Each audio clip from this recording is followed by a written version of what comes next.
Hello all my dear students, welcome back again on my YouTube channel literature word. और आज की हमारी इस वीडियो का टॉपिक रहेगा मुल्क राज आनंद। हम इंडियन ऑथर्स के बारे में बात कर रहे थे आरपीएससी सेकंड ग्रेड्स के सिलेबस के अकॉर्डिंग। ये वीडियो और भी आपके जितने एग्ज़ाम्स हैं जैसे टीजीटी पीजीटी, यहाँ पर आपका इंग्लिश लिटरेचर सब्जेक्ट है, वहाँ पर भी आपके लिए इम्पोर्टेंट रहेगी। और बाकी भी जो भी इंग्लिश लिटरेचर के स्टूडेंट्स हैं उनके लिए भी काफ़ी वीडियो बेनिफिशियल रहने वाली है। तो आज हम डिटेल के अंदर बात करेंगे। लास्ट वीडियो में हमने आर के नारायण की वीडियो को डिस्क्राइब किया था। आज की वीडियो मुल्क राज आनंद। मैं एक एक पॉइंट पर बात करूंगा। मुल्क Raj Anand was born on 10 December 12 in 1905 in Peshawar in present day Pakistan to Lal Chand, a coppersmith and soldier and ईश्वर कौर। मुल्क राज आनंद का जन्म 12 दिसंबर 1905 को पेशावर के अंदर हुआ था। पेशावर जो कि आज के टाइम पर पाकिस्तान में आता है, उस टाइम इंडिया में था। इनके फादर का नाम था लाल चंद और मम्मी का नाम था ईश्वर कौर। इनके पिताजी लालचंद जो कि एक कॉपर स्मिथ थे।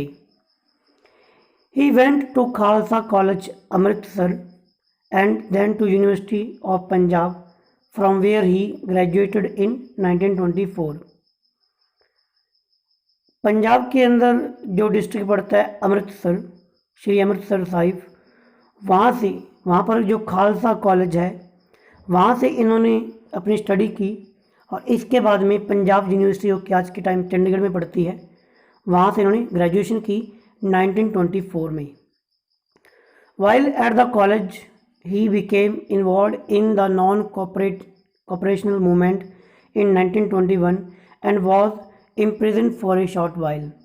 हमें पता है कि 1921 के टाइम पे नॉन कॉपरेशन मूवमेंट चल रहा था। तब इन्होंने महात्मा गांधी के उस कॉन्सेप्ट को फॉलो करते हुए 1921 में नॉन कॉपरेशन मूवमेंट को ज्वाइन किया था और इन्हें कुछ टाइम के लिए जेल भी हुई थी। इस स्लाइड में अपने जो काम की बात रहेगी, आपको इनकी डेट ऑफ बर्थ याद रखनी है। इनका जन्म 1905 में हुआ था, ठीक है, इतना याद रखना। बाकी ये कॉलेज वगैरह नहीं पूछने वाला आपसे, जस्ट हम डिटेल में पढ़ रहे हैं तो इसलिए, ताकि आपको ये थोड़ा दिमाग में रहेगा कि मैं पढ़ना याद क्या रखना है, इनका डेट ऑफ बर्थ याद रखना। Thereafter he went to university college London. अब ये पहले खालसा कॉलेज अमृतसर, उसके बाद में पंजाब यूनिवर्सिटी और उसके बाद में चले गए यूनिवर्सिटी कॉलेज लंदन में स्टडी करने के लिए। On A scholarship before enrolling at the Cambridge university he earned his PhD in 1929 in England. अब वहाँ लंदन से इन्होंने अपनी PhD को कवर किया 1929 में। In England, he actively became involved in left-wing politics, यानी कि पॉलिटिक्स को भी इन्हें काफ़ी ज्वाइन कर लिया। From an early age, Mulk Raj was pained by the problem of Indian society that summoned from the issue of religious and caste। जो India के अंदर कास्ट को लेकर और धर्म को लेकर जो इश्यूज चल रही थी, जो प्रॉब्लम्स चल रही थी, जिन्हें हम सोशल एबल्स के नाम से जानते हैं, सामाजिक बुराइयाँ, उनसे ये काफ़ी इफेक्टेड हुए। इनके हम वर्क देखेंगे तो इन्होंने काफ़ी उन टॉपिक्स पर ही लिखा है। Family tragedy sparked Anand career's as a writer. तो परिवार से इनका थोड़ा लिखने का कैरियर शुरू होता है। वन ऑफ हिज आंट, क्योंकि हुआ क्या था, देखिए परिवार से कैसे। इनकी एक आंट थी जिन्होंने जिन्होंने सुसाइड कर लिया था। क्यों किया था? After being accomplished by her family for sharing a meal with a Muslim women.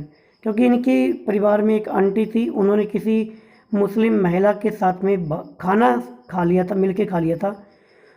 तो उसके परिवार वालों के कारण, उनके शब्दों के कारण, कटाक्ष के कारण इनकी आंटी को सुसाइड करना पड़ गया। तो इन्होंने ये चीज़ घर में देखी कि यार धर्म को लेकर, जात को लेकर कितना कुछ चल रहा है सोसाइटी के अंदर। This violent explicit and personal consequence of Indian uncomparable caste system led Anand to write his first prose essay and his main novel Untouchable। इस घटना को लेकर मुल्क राज आनंद ने पहला प्रोज ऐसे लिखा इस टॉपिक पर, कास्टिज्म पर, कास्ट का जो सिस्टम है उस पर। और इनका जो पहला जो नॉवल था अनटचेबल, जो कि मोस्ट इंपॉर्टेंट रहेगा, मैं उसको आगे डिटेल में बात भी करूँगा कि इसकी क्या खास बातें हैं। While in university, he became friend with member of the Bloomsbury group, also known as the Bloomsbury set. तो ब्लूम्सबरी ग्रुप के मेंबर बन गए। A loose collective of unofficial English writers, intellectuals and philosopher.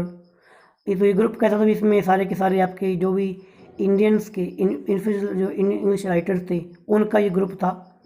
Among their member was the English realist novelist E.M. Forster.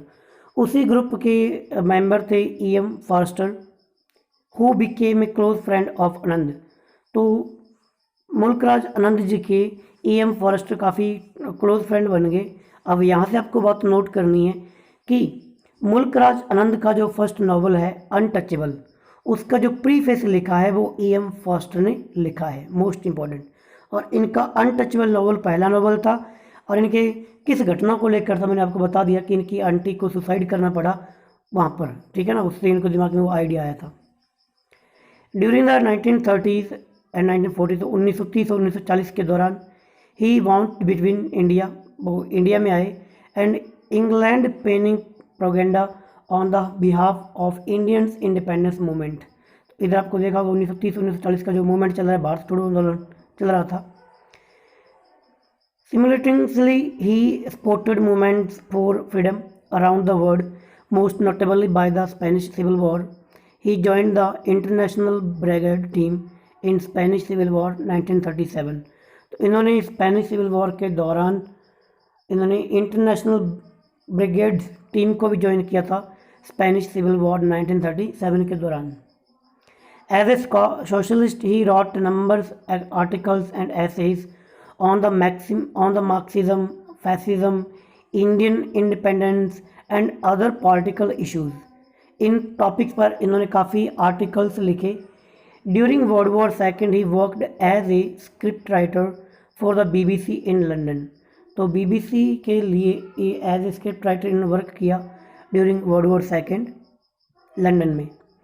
Became friend with George Orwell. तो George Orwell जिन्होंने Animal Farm को लिखा है उनके भी काफ़ी वहाँ पर फ्रेंड बन गए।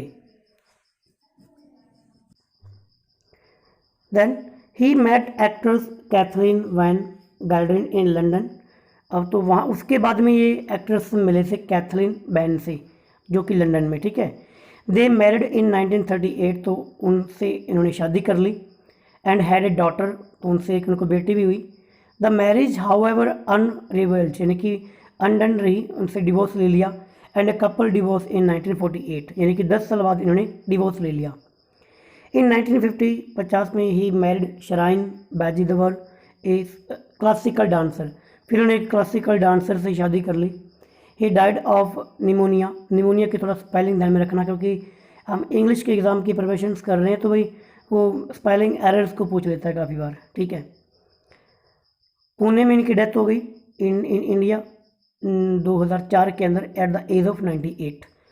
तो मैंने थोड़ा बायोग्राफी को देखा, भी डिटेल में और देखेंगे इनकी चीज़ों को।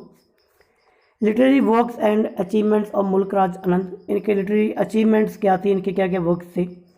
मुल्क Raj Anand was one of the first and prominent Indian authors of novel, short writers, short stories and critical essays in English. पहले जो मेन इंडिया के अंदर, आप ये समझ लीजिए कि इंडिया के अंदर जो पहले जो मेन आदमियों के नाम आते हैं, मेन राइटर्स के नाम आते हैं जिन्होंने इंग्लिश के अंदर नॉवल लिखना शुरू किया। हम एक टर्म को यूज़ करते हैं इंडियन एंग्लो लिटरेचर, यानी कि इंडिया के बंदे जो इंग्लिश में लिखते हैं, तो उनमें इनका नेम आता है। नहीं, हमने R.K. नारायण की वीडियो में देखा था, इनकी ट्रायोलॉजी के नाम, ट्रायो राइटर्स के नाम से इनको जाना जाता है। आपके R.K. नारायण हो गए, मुल्क राज आनंद हो गए और राजा राव। तो ये मेन बंदे थे जिन्होंने इंडिया के अंदर इंग्लिश के अंदर नॉवेल्स को लिखना, स्टोरीज को लिखना, इंग्लिश के अंदर लिखना ज़्यादा शुरू किया। Who is non for his realistic and sympathetic portrait. देखो, रियलिस्टिक यानी कि रियल बातों को दिखाते थे, सिंपैथेटिक पोर्ट्रेट ये करते थे अपने वर्क के अंदर, और स्पेशली पुअर क्लास का, वो भी इंडिया के। ही is considered a founder of English language Indian novel. तो दिमाग रखना भी ये इंपॉर्टेंट है, इनको father of Indian English novel के नाम से जाना जाता है, यानी कि भारत के अंदर इंग्लिश के नॉवेल्स के पितामह। He is considered as a founder of English language Indian novel. He was considered a pioneer of the Anglo Indian fiction. याद रखना भी, pioneer of Anglo Indian fiction. आज अभी इंडियन एंग्लो फिक्शन होना चाहिए था। चलो, a prophetic creative writer, Anand first gained wide recognition for his novel Untouchable. इनको पहला जो इनका नॉवल आया था 1935 में, आर के नारायण का novel Swami and his friends, I think वो भी 1933 या फिर 1935 में ही आया था। ठीक है, थोड़ा क्लियर कर लेना, इनका भी 1935 में आया था पहला novel Untouchable. And the Coolie उसके एक साल बाद में 1936 में आ गया Coolie. These both novels portrait the problem of poverty in Indian society. दोनों के अंदर ही हमारी इंडिया की जो सोसाइटी की प्रॉब्लम्स थी, इनमें छुआछूत को दिखाया जाएगा मेनली। ठीक है, आगे मैं बात करूँगा इन नॉवेल्स की, तो मैं अभी इस पर बात नहीं करूँ इनमें क्या कुछ है, कौन सा करेक्टर है। अभी इतना याद रखिए कि पहला इनका अनटचेबल कुली। तो आप हम ट्रिक बनाने की कोशिश करेंगे आगे, जैसे कि अनटचेबल कुली, तो कुली एक अनटचेबल कुली, दो याद हो गए। फिर two leaves and a bud, two leaves and a bud यानी कि दो पत्तियाँ और एक कली, जो कि 1937 में है, बहुत ही बढ़िया कहानी है। His heart cutting novel which deals with the way the lower caste people are exploited in India. It was the story of a poor peasant, एक गरीब किसान की कहानी है, हु इज़ ब्रूटली किल्ड, जिसको बहुत ही बुरे तरीके जिसको मार दिया जाता है बाय ए ब्रिटिश ऑफिसर, एक अंग्रेज अधिकारी के द्वारा, who tries to rape his daughter, क्योंकि उस अंग्रेज अधिकारी ने इस गरीब किसान की बेटी के साथ में रेप करने की कोशिश की। तो जब वो उसके अगेंस्ट लड़ने की कोशिश करता है तो अंग्रेज अधिकारी के द्वारा उस गरीब बंदे को बहुत ही बुरी तरीके से मरवा दिया जाता है। तो याद रखना, नॉवल थर्ड नॉवल था two leaves and a bird 1937 में। अब यानी कि 35 में आ गया अनटचेबल, 36 में आ गया कुली, 37 में आ गया two leaves and a bird. अब 38 में कुछ नहीं तो 39 में, in 39 he wrote the village which was the first part of trilogy that would include the novels. Trilogy देखिए, आर के नारायण की भी ट्रायोलॉजी आई थी, हमने देखा, तो उसके पहले दो नॉवल और चौथा नॉवल, आप उस वीडियो को देखिए, Swami and friend, bachelor of art, I think उसके बाद में था आपका इंग्लिश टीचर, ये तीन उसकी ट्रायोलॉजी थी। अब इनकी ट्रायोलॉजी कौन सी है, इसको ट्रिक से याद करेंगे। थोड़ा मैं आर के नारायण की आपको रिपीट कर देता हूँ कि स्वामी एंड फ्रेंड, जो कि बैचलर ऑफ आर्ट यानी कि बीए करने गया और वहाँ पर इंग्लिश टीचर था, आपको याद रखना है। तो स्वामी एंड फ्रेंड्स, फिर द बैचलर ऑफ आर्ट, फिर आपकी थर्ड वाले को छोड़ देना जो कि डार्क रूम है, उसको छोड़ दीजिए। चौथा जो नॉवल आया था उनका इंग्लिश टीचर। तो वो तीन नॉवल को वो ट्रायोलॉजी कहते हैं, आर के नारायण की ट्रायोलॉजी। और मुल्क राज आनंद की भी ट्रायोलॉजी थी, जो कि 1939 से कंसीडर की जाती है। उसका पहला वर्क था विलेज। अब इसको याद कैसे करेंगे, देखिए विलेज, फिर उसके अगले साल 1940 में अक्रॉस द ब्लैक वाटर, फिर एक साल छोड़कर 41 को छोड़ दीजिए, 41 को 42 में आया the sword and the sickle. Sword होती है तलवार, सिकल होता है हसिया, दात्री बोलते हैं, जैसे अपने घास काटने के लिए जो दाती का यूज़ करते हैं उसे कहते हैं सिकल, हसिया। हम इसको याद कैसे करेंगे, देखिए एक गांव है जो कि ब्लैक वाटर के अक्रॉस है, उस पार है, और वहाँ पर हमने को तलवार और जो अपनी दाती होती है उसको लेके जाना है। याद हो गया, विलेज है, अक्रॉस ब्लैक वाटर है, अक्रॉस काला सा पानी है, कोई नदी काला पानी, कोई रुका हुआ, कोई खड़ा होगा भी। ठीक है, तो गाँव से खेत जाना है, तो गाँव से निकलेंगे, विलेज से निकलेंगे, रास्ते में एक ब्लैक वाटर यहाँ कोई खड़ा पड़ता है, सूआ पड़ता है, कस्सी कह दीजिए, नहर कह दीजिए, और हमारे पास एक तलवार भी है और हमारे पास एक दाती भी है। तो याद हो गया, याद रखना 39 पूरा 40 और 42। The trilogy was about a rebellious adolescent and his experience in the world war first. इन्होंने प्रथम जो विश्व युद्ध हुआ था उसके में जो एक्सपीरियंस किया उस पर ये रिलेट थी, ये तीनों की तीनों novels. The big heart 1945, revised 1980, यानी कि फिर इनका नॉवल आया बिग हार्ट, एक बड़ा दिल, 1945 में। अब ट्रिक बना लीजिए कि भाई एक अनटचेबल है जो कि कुली है, दो याद हो गए, अनटचेबल कुली, फिर अपने को दो याद रखना, टू लीव्स एंड बर्ड, वो तीन हो गए, तीन इनकी ट्रायलॉजी होगी, village, across the black waters, the sword and sickle, 6 हो गए। सातवां वर्क है बिग हार्ट, तो जब आप घास काटने जा रहे हो, खेत के अंदर पशुओं को चारा लेने के लिए हाथ में तलवार लेके जा रहे हो, आपके सिक्कल लेके जा रहे हो, तो दिल तो भी थोड़ा सा बड़ा करना ही पड़ेगा, ठीक है, और 3 साल लग जाएंगे, क्योंकि 43, 44 और 45 के अंदर वर्क आया था द बिग हार्ट। वर्क्स ज़्यादा इंपॉर्टेंट है, वो मेनली वर्क से पूछते हैं कि ये वर्क किसका है, तो अपने को उधर उसको दिमाग में रखना है। He also intermediately associated worked on project 7 volumes, इन्होंने एक प्रोजेक्ट पर काम किया था 7 वॉल्यूम्स पर। इनकी एक ऑटोबायोग्राफिकल नॉवेल्स के नाम से इनको जाना जाता है, 7 ages of man, completing 4 volumes. देखिए वो वॉल्यूम कौन कौन से थे, तो 7 summers 1951, morning face 1968, confession of the lover 1976 and the bubble. अब इसको कैसे याद करें, 7 समर्स मॉर्निंग फेस, तो 7 बार समर के अंदर मॉर्निंग को अपना चेहरा देखना लवर को कहा जा रहा है, वरना बबल यानी कि बुलबुल, आपको बुलबुल दिखेंगे, ठीक है, बुलबुल लवर है, लवर को बुलबुल कह दिया याद रखने के लिए। तो 7 समर्स यानी कि 7 समर्स तक सुबह सुबह अपना चेहरा देखना, ए लवर, फिर तेरे को तेरी बुलबुल मान जाएगी, ठीक है भाई, ये ट्रिक मैंने अभी बनाई तो बन गई। 7 समर्स मॉर्निंग फेस, लवर को कह रही है कि तुम अपना 7 बार गर्मी में मुंह धो के आना, फिर तेरे को तेरी बुलबुल यानी कि तेरी प्रेमिका, हम याद करेंगे द बबल, ठीक है। ये इसकी 7 वॉल्यूम्स के अंदर इन्होंने अपनी ऑटोबायोग्राफी यानी कि अपनी जीवनी को 7 नॉवेल्स के अंदर बांट के लिखा था, वो 4 तो ये थी, पूरी लिखी थी, 4 ही लिखी थी उन्होंने, ठीक है। इन्होंने सोचा था कि मैं 4 के अंदर लिखूँ, बट लिखा नहीं इन्होंने, 4 के अंदर पूरी हो गई, ये कह दीजिए।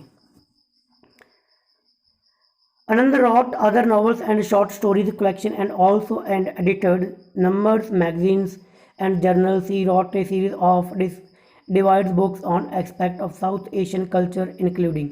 उन्होंने कुछ और भी कहानियाँ वगैरह लिखी, मैगजीन्स लिखी। अब यहाँ से कोई अपनी इंपॉर्टेंट आइटम आपको बता दूंगा, हालांकि नहीं है। Persian painting 1930, curries and other Indian dishes, कड़ी तो ना होगा, कड़ी चावल, तो याद रखना। The Hindu views of art 1933, the Indian theatre 1950, 7 little known bird of the inner eye. इनमें से कोई अपने भाई होता नेट के एग्जाम में कोई पूछने बात अलग बात है, पीजीटी पूछने अलग बात है, बट आरपीएससी इनमें से नहीं पूछने वाली है आपसे, वो पीछे जो है वो आपके लिए इंपॉर्टेंट है। तो ये तो हो गया। आनंद वर्कड ए ब्रॉडकास्टेड स्क्रिप्ट राइटर, इन्होंने बीबीसी के अंदर काम भी किया था, वर्ल्ड वॉर 2 के अंदर, अपने पीछे देख लिया। After the end of second world war he return to India, India आ गए थे। From a village in western India he coined to craft a range of literature on the plethora of topics including poetry, autobiographies, essays and novels. इन पर ये काम करना शुरू किया। क्योंकि अब अपने से ये क्वेश्चन ऐसे नहीं पूछेगा भाई वो वर्ल्ड वॉर के बाद में आया तो क्या किया, अपने को सिर्फ नॉवेल्स याद रखने हैं, उनके वर्क्स याद रखने हैं, डेट ऑफ बर्थ और उनके कुछ अवार्ड्स याद रख लें तो बहुत बेस्ट रहेगा अपने लिए। The private life of Indian princes, one of his most celebrate works was penned with during this time. तो ये रखना, इनका एक वर्क था the private life of Indian princes, इनका काफ़ी इंपॉर्टेंट वर्क था। He founded the fine art magazine Marg in 1946, ये इंपॉर्टेंट भी, इन्होंने एक फाइन आर्ट मैगजीन शुरू की थी, यानी कि खुद अपनी तरफ से चलाई थी, मार्ग, उसका नाम था मार्ग, जो कि 1946 में आई थी। He spend the next several years from 1948 to 1966 teaching at various universities. इसके बाद उन्होंने पढ़ाना शुरू कर दिया, काफ़ी यूनिवर्सिटीज़ में पढ़ाते रहे। During the 60s he served as a Tagore professor of literature and fine art at the university of Punjab. इनको वहाँ पर भी इनको एज ए जॉब इनकी कंसिडर किया गया, इन्हें उपाधि दी गई। ही सब अच्छा एज ए लिटरेचर के लिए काम किया, Tagore professor of literature and fine art at the university of Punjab, Punjab university की पीयू जिसे बोलते हैं चंडीगढ़ में, उसमें। He served as the fine art chairman at Lalit Kala Akademi. तो ललित कला जो जो कि ललित कला है, साहित्य अकादमी अवार्ड नहीं, ललित कला अकादमी, तो वहाँ पर इनको एज ए चेयरमैन इन्होंने काम किया 1965 से लेकर 1970 तक 5 साल के लिए। He also became the president of Lokayat trust in 1970। तो 1970 के अंदर लोकायत नाम का ट्रस्ट जो चलता है उसके ये का प्रेसिडेंट बन गए। इनके awards, untouchable earned Anand the moniker name, काफ़ी नेम मिला इसको, इंडियंस चार्ल्स डिकन्स। तो इस नॉवल के कारण इनको इंडिया का चार्ल्स डिकन्स कहा गया। चार्ल्स डिकन्स वही जिन्हें अपने बहुत ही बढ़िया बढ़िया नॉवल्स के जरिए इंग्लैंड के अंदर नॉवल्स लिखे, चार्ल्स डिकन्स, पिकविक पेपर्स, आपने नाम सुना, ग्रेट एक्सपेक्टेशंस, ये कुछ नाम आप नॉवल्स आप लोगों ने सुने होंगे। तो अनटचेबल नॉवल के साथ इनको भारत का चार्ल्स डिकेंस कहा गया। किसको? मुल्क राज आनंद को। किस नॉवल के कारण? अनटचेबल के कारण। इनका जो फर्स्ट नॉवल था 1935। Mulk Raj Anand received the international peace prize. तो इनको अंतर्राष्ट्रीय पीस शांति प्राइज भी मिला फ्रॉम वर्ल्ड पीस काउंसिल की तरफ से। He was honoured with the Padma Bhushan, Indians third highest civil award in 1967।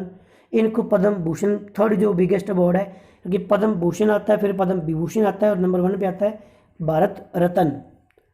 तो 1967 में for his vast contribution toward the field of literature and education, literature में और एजुकेशन में काफ़ी बढ़िया काम करने के कारण इनको ये नॉवल, इनको ये अवार्ड मिला था पद्म भूषण। याद रखना 1967। ही won the Sahitya Akademi award for his novel the morning face. तो इनको द मॉर्निंग फेस के लिए हमने जो इनकी ऑटोबायोग्राफी को पढ़ा था, जो 7 पार्ट्स के अंदर थी, बट इन्होंने 4P लिखा था, उनका जो पहला जो नॉवल था, याद आ रहा है कुछ? अभी पीछे देखा था द मॉर्निंग फेस, ठीक है। फिर हमने क्या था भाई 7 समर्स, वही। अच्छा, जो दूसरा था भाई, पहला था आपका 7 समर्स, फिर मॉर्निंग फेसेस, फिर लवर वाला और लास्ट वाला बुलबुल। तो जो दूसरा था उसके लिए इनको क्या मिला? साहित्य अकेडमी अवार्ड मिला 1968 में। तो 1967 में पद्म भूषण, उसके अगले साल साहित्य अकेडमी अवार्ड। लॉबरेबल्स fellowship are some of the awards and accolades honours during this long literary career. कुछ और इनाम भी मिले। Today, Mulk Raj Anand is remembered for his 75 years long literary career that mirrored the trajectory of Indians' search for the just, equitable and progressive society। काफ़ी मदद मिलती है समाज को समझने के लिए कि भारत कैसा रहा इनके नॉवेल्स के कारण। अब हम इनको थोड़ा शॉर्ट में देख लीजिए कि हमने क्या पढ़ा है, हमारा रिवीजन हो जाएगा। जन्म फिर मैं डिटेल पढ़ूंगा। 12 दिसंबर 1905 पेशावर के अंदर, डेथ 28 सितंबर 2004 पुणे में। Indian writer in English, notable for his depiction of the life's of poor caste in traditional Indian society, one of the pioneer of Indo Anglo fiction. यहाँ पे आगे सही आ गया इंडो एंग्लो, ठीक है। वहाँ पे गलत लिखा था भाई, पहले जो मैंने स्लाइड दिखाई थी वहाँ पे एंग्लो इंडियन था। एंग्लो इंडियन तो वो होते हैं यानी कि जब कोई अंग्रेज लोग इंडिया में लिख रहे थे तब, बट इंडिया का बंदा जब इंग्लिश में लिखेगा उसे हम कहते हैं Indo Anglo fiction. His writing career began England where he use the publish short review in T.S. Eliot's magazine criterion. ये इंपॉर्टेंट है। इन्होंने अपना पहला जो कैरियर शुरू किया वो T.S. इलियट, जो कि आपको पता है इन्होंने वेस्टलैंड को लिखा था 5 पार्ट्स में जो बटी हुई एक बड़ी सी पोइट्री है, उनका मैगजीन था क्राइटेरियन। उनके अंदर इन्होंने कुछ शॉर्ट रिव्यूज़ लिखे थे, ठीक है। तो T.S. की magazine criterion. He won the Sahitya Akademi award for his novel the morning face 1968, हमने देख लिया। He was honoured with the Padma Bhushan, इनको मिला 1967 के अंदर। कुछ नॉवल जैसे कि Mulk Raj Anand admire his novel and short stories, तो इनको कहानियों और नॉवल के लिए इनको जाना जाता है। आगे कुछ चीज़ इनके वर्क में आपको प्रॉब्लम्स कॉमन मैन की देखने को मिलेगी, Indian independence and other political issues देखने को मिलेंगे, मार्क्सिज्म देखने को मिलेगा, अनटचेबल होगी, एक्सप्लोरेशन हो गया, पावर हो गया, suffering of the Indian masses. तो ये कुछ टॉपिक्स इंडिया के जनरल इश्यूज थे सोसाइटी को लेकर, उन पर इनके वर्क्स होते थे। इनके नॉवल अनटचेबल 1935 में, अक्रॉस द ब्लैक वाटर 1939 में, स्वॉर्ड एंड सिकल 1942 में, कुली, ये नहीं अपने डिटेल में देखेंगे, ठीक है, वहाँ पर ये देखिए अनटचेबल में देखिए। Best known work is novel untouchable 1935। It is the story of single day is the life of भाखा। याद रखना, लाखा नाम के इनके पिताजी थे, लाखा का बेटा था भाखा और इसकी बहन थी आई थिंक सुंदरी, ऐसा कुछ था, आई थिंक थोड़ा क्लियर कर लेना भाई, आई थिंक सुंदरी था या फिर सोनिया, ऐसा कुछ था, सुहानी ऐसा कुछ था, ठीक है, थोड़ा क्लियर कर लेना, सॉरी इसके लिए। तो भाखा की पूरी एक दिन की कहानी है, 24 घंटे की, पूरी डे एंड नाइट की।